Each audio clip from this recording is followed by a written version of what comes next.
does. Before we move on to the next team and the next topic, I have to put this up on the screen. It's not coming up. I wish I had a different voice here. Like I need a voiceover, but Kate, read it for us. Can you do the voiceover, please? Can you read it for us, please, Kate? Terry is asking questions based on the opinions and claims made by various YouTubers, pundits and football fans in relation to Arsenal. He is not directly defending these views, but simply trying to create conversation on the podcast. We hope this doesn't upset our detractors. Why are you watching anyway? Or other viewers. I thank you all. Thank you. I want to put that out, especially before the Arsenal section, because me asking questions, it's like I'm the devil, genuinely the devil when I do it. We will get onto the Saliba situation, but there's been a lot of criticism for Arsenal this weekend, Will. Starting lineups. If people have seen the thumbnail and say I don't take the mick out of Arsenal, I've literally got Arteta dressed as Tony Pulis on the thumbnail today. A lot of people attacking how they set up starting lineups, their reaction to going a man down. Is the criticism of Arsenal fair, considering they've only dropped points this season when they've been down to 10 men? Yeah, the criticism's fair. Arteta bin Laden. Wait, what is that starting 11? They didn't go there trying to win that game. I'm telling you that right now. Like Arsenal were maybe looking to maybe get a 1-0. You 4 center backs, 3 DMs. Like against Bournemouth. That to me shows that Arteta just, I don't know. I feel like people talk about how far Arsenal have come, but I just do not believe that he is the right manager to get Arsenal over the line. I think you could say he's done a good job to get them in a competing place. But bro, just talk about the game, man. Arsenal, bro, I've been saying he should have been sacked a few seasons ago. Like after forget about whether he should be sacked. What did you think about the game, G? No, I'm talking about the game because I just think everything that I already think about this manager, he didn't show me anything different. I just don't believe. And I'm just talking about the overall sense in terms of our Arsenal, because you guys are in a title race technically, but are you guys actual threats? And games like against Bournemouth show that you guys are not an actual threat. And there's not going to be any pressure that gets put on the manager. The fans are still happy with them. It was an awful starting 11. As I said, why are you playing 3 DMs? Everybody talks about Ethan, what's the guy's name? Nwarni. How come he's on the bench? If he can't get a game against Bournemouth, then why do you even have him in the squad, right? You got Sterling, who's on the right. Then you got Trossard that's on the left. Kai Havertz was ineffective. And I get it. You could say that the Saliba red card maybe changed the complexion of the game. But you still essentially had 7 defenders out there. So, to me, I just think he made a mistake by going that defensive. And that's just how Arsenal have been playing this season, is just very defensive. And I get it that Saka's not there. I get it that Odegaard also missed this game as well. But if you're supposed to be a team that everybody is viewing as a legit threat, even without those players, you should still be finding a way to get 3 points against a Bournemouth. Even though Bournemouth, they have like a good team this season, but yeah, it's just not good enough from Arsenal. Now, and I think that the title race is done. By the way, you could worry about top 2, top 3. All right, bro. This is the Premier League. It's not like La Liga. It's over, bro. Things don't get done. So Will, sorry, it's over already. It's over. Okay, what? Expand on that. Why is it over in your opinion, Will? Well, so you still got to deal with the Saka injury. You're still dealing with the Odegaard injury. They're saying that Saliba's going to miss the next few games as well.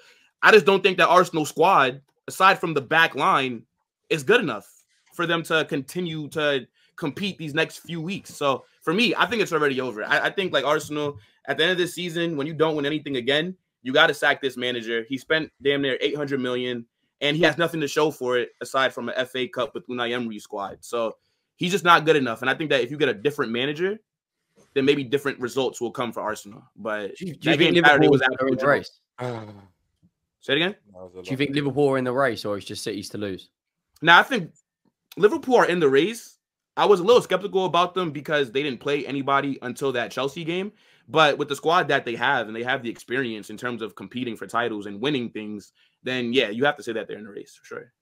I think, Will, it's a massive overreaction that Arsenal are not a threat because of how Mikel Arteta set up at Bournemouth. I think that's massively extreme.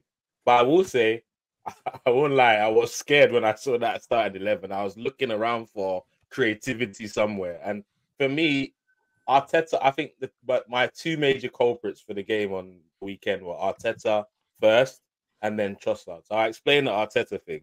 Because the reason I'm annoyed with Arteta is because he tried to make us believe that Ethan Nwaneri is ready. And the way he did that for me is getting rid of ESR, getting rid of Vieira. Because you don't get rid of those guys if you don't have faith in Ethan. So if that's the case, play the boy. We have no attackers, no creativity. Play him. And if he chokes, then he has to carry that L too, because he's the one that let ESR and Vieira go at the same time. Because nobody can tell me that ESR would definitely have been doing a job right now with Odegaard being missing. That's the first thing. And then Trossard, although he's been Mr. Clutch numerous occasions, like if he doesn't pass like that, we're not even discussing the Saliba thing. I think it was a red card, but my issues with Trossard, why is he passing like that? And then we had to bring Kivio on the pitch, and we all know how that ended as well. So for me, Arteta has to hold the L for the way he's set up, because he's not showing me that he has faith in these young boys. Skelly, Nwaneri, that was a perfect game to say, step up, give it a go. Or if you choke, I've got to take the L because I'm the one that said you were ready. So for me, I'm not going to be as extreme and say it's over, we're not a threat, because as bad as we've been, as people say, we're still only 3 points behind. If we're able to beat Liverpool on the weekend, we're 1 point behind them. So, but after 10 games, we could be seeing a different league. But definitely, Arteta, Trossard, they're the ones that's to blame for this weekend's result, for me.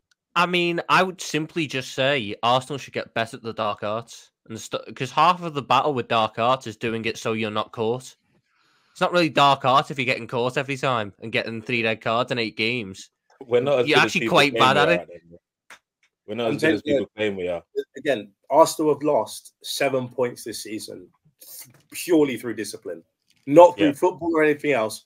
Purely through discipline. Right. That is shocking. Whoever's in charge, 3 red cards in 8 games. What are you doing? Having a UFC fight? What is he telling them to do? Chill out. It's like 7 minutes into the game. If he gets through and he scores, like, okay, cool, you're 1-0 down.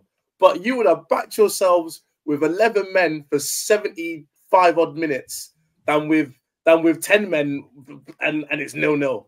Like, do you know what I mean? That City, after that City game when you guys were defending for your lives and showing champions mentality, all you've done is just kick more people and get more red cards. So, like, yeah, Dave, I agree. I think the biggest talking point, I've not heard it enough in the mainstream at all, and that's been the disciplinary issue. That for me is, I agree, Arteta got his starting lineup wrong, but what I've never heard anyone say this when a lineup has come out. I've never heard a YouTuber, a fan, or a pundit go, I don't like that starting lineup. It worries me. Oh, what worries you about it? If we get a man sent off after 30 minutes, he won't be able to change it, will he? That's never been said by any football fan ever. No one thinks in that way. So as bad as the starting lineup was, the mistake by Trossard, and I do think Saliba made a big mistake as well. He didn't need to do it. It made it harder. I think the pass was terrible. I agree. I think it's both of them. They made it harder for the manager to be able to make the changes. I actually then think he should have kept Raheem Sterling on. I know he didn't start well, but I think in those circumstances, you need a player. We had no pace for like 30 minutes. It was ridiculous. Yeah. You need someone that has pace who can beat a man, and even to relieve pressure at times. Yeah. So I thought there are definitely areas to criticize Arsenal in, and I think that. But I do get the overreaction. I've heard Arsenal fans on their watch along say, "That's it, season's over." Again, I think that's a massive stretch because, correct me if I'm wrong. I mean, again, if you don't think they're going to win it anyway, then fair enough. But that's not season over. You thought if you predicted Arsenal to not win the league, by that definition, the season was over on game week 1 because they're not winning the league. So I don't think anything's changed. For anyone who didn't think they were winning the league, nothing changed after this weekend. We're still winning the league, in terms of their mind. Well, you might do. But I think for me, the overreaction is crazy. It was only 4 or 5 weeks ago when Odegaard got injured that everybody then was saying, squad's done, they're going to lose loads of games. And they ended up in a really good position by the next international break. It's about the response now for Arsenal. They've got Shakhtar tomorrow night, I believe, 8 o'clock. Yeah. Got to go and win that game. And then they've got to go and beat Liverpool at the weekend. They have to beat Liverpool, I think. Otherwise, you end up in a situation where you're, 7 points off the top. And that's a gap that's going to be hard to close down with all the quality teams in the Prem this year. But they go and win those two. My question would be for you, Will. They beat Shakhtar and then beat Liverpool. Is the season still over? Well, I mean, it's like you said. I guess for me, nothing changes for Arsenal because I don't think they're going to win the league anyways.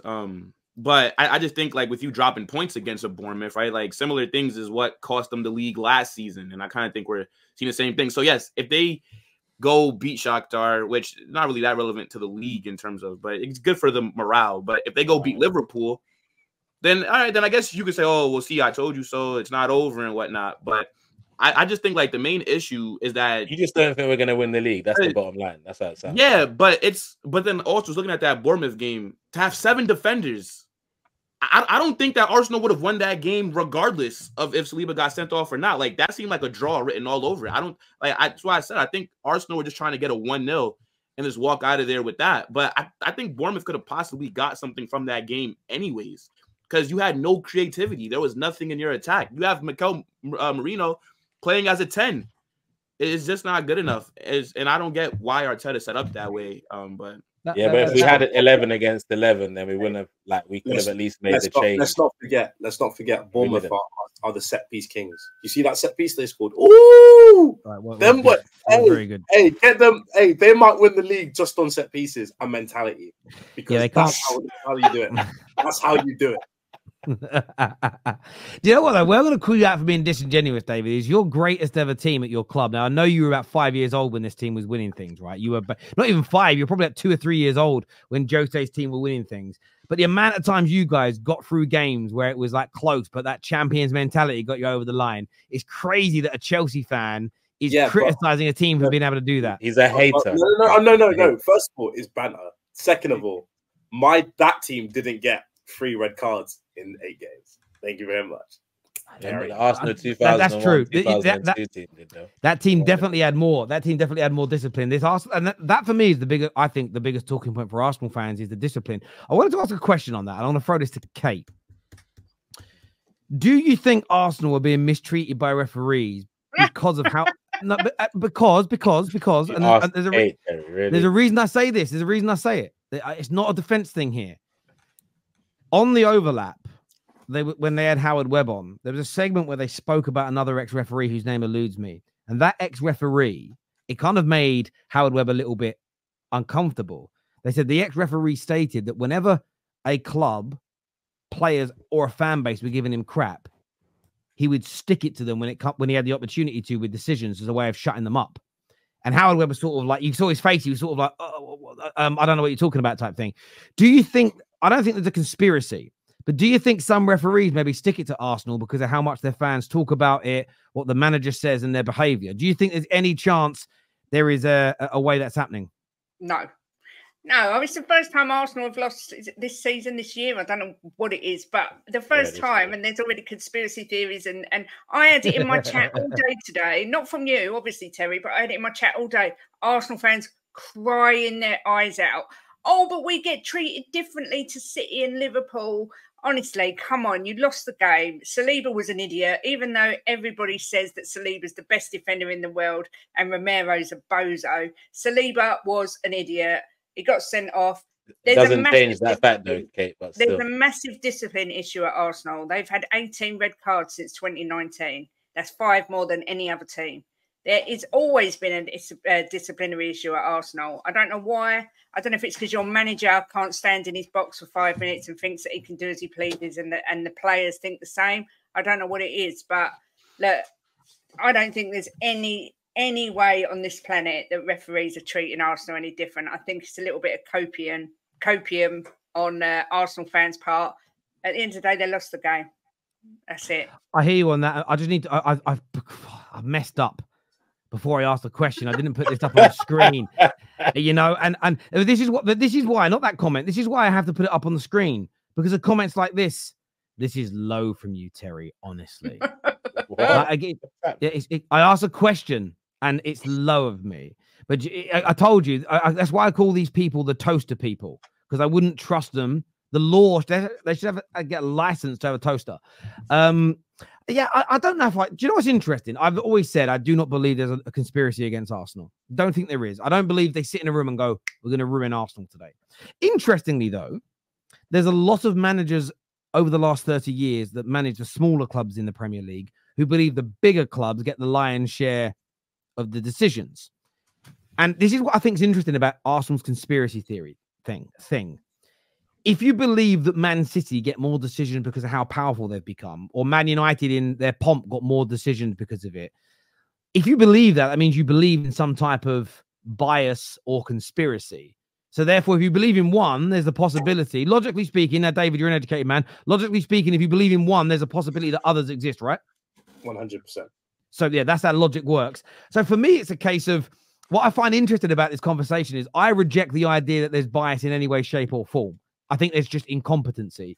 But I just think referees are shit. That's what it is. Yeah, if you're gonna push one agenda and one conspiracy, like the Red Cartel conspiracy, if one exists, they could all exist. So be very careful when you push agendas.